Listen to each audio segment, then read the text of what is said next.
Hai semua, kali ini aku mau share resep pizza tanpa ulen dan tanpa proofing. Langsung aja ke bahan dan cara pembuatannya. Bawang bombay ukuran besar pakai setengah butir aja. 2 siung bawang putih, kedua bawang diiris kasar. Tumis menggunakan margarin supaya gurih sampai tercium wangi bawangnya. Kemudian kalau bawangnya sudah wangi, siapkan saus bolognese. Dimasukkan ke dalam tumisan bawang bombay dan bawang putih yang tadi. Lalu ditambahkan setengah sendok teh gula pasir dan setengah sendok teh oregano. Dimasak terus sampai semuanya matang. Ini sausnya aku dinginkan dulu karena mau di blender. Kalau ada yang tanya kenapa sausnya harus di blender, karena setelah semua sausnya ini dihaluskan di dalam blender, itu rasanya akan lebih keluar, lebih gurih dan lebih enak. Sekarang lanjut untuk pembuatan roti pizzanya. 250 gram terigu serbaguna, 135 ml air hangat kuku, 7 gram ragi instan, dan 7 gram gula pasir. Aduk semua bahan sampai tercampur merata. Kemudian ditutup dan diamkan selama 30 menit sampai raginya mengembang dan berbusa. Tanda ragi yang masih aktif dan bagus adalah raginya ini berbusa seperti ini. Nah, ini hasil ragi yang didiamkan selama 30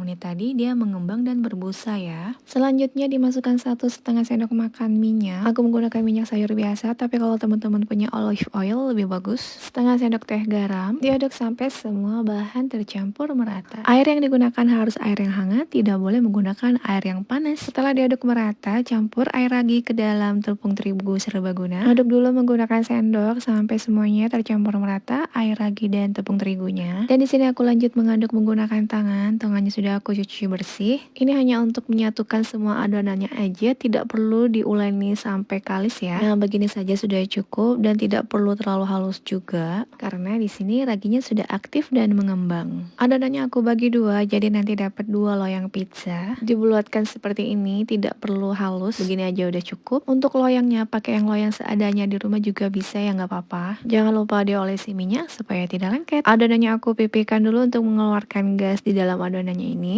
Atau kalau teman-teman punya rolling pin, bisa di rolling menggunakan rolling pin. Tapi dengan cara aku seperti ini juga bisa ya, ditipiskan menggunakan tangan aja. Untuk tebal tipis roti pizzanya ini sesuai selera teman-teman aja. Walaupun adonan yang masih mentahnya ini tipis, tapi nanti ketika di oven dia akan mengembang. Ini aku oleskan saus pizzanya dan ditaburi topping sesuai selera masing-masing. Pizzanya udah siap dipanggang. Sebelumnya ovennya sudah aku panaskan dulu sekitar 10 menit. Aku panggang menggunakan suhu 210 derajat Celcius. Jangan lupa loyangnya diputar supaya matangnya merata. Ini aku panggang kurang lebih sekitar 15 menit sudah matang. Teman-teman bisa sesuaikan dengan oven masing-masing. Nah, ini alhamdulillah pizzanya sudah jadi. Masya Allah, ini tuh rasanya emang bener-bener enak banget ya. Dari rotinya sendiri aja udah fluffy, lembut, dan saus pizzanya enak. Terima kasih yang sudah menonton. Selamat mencoba.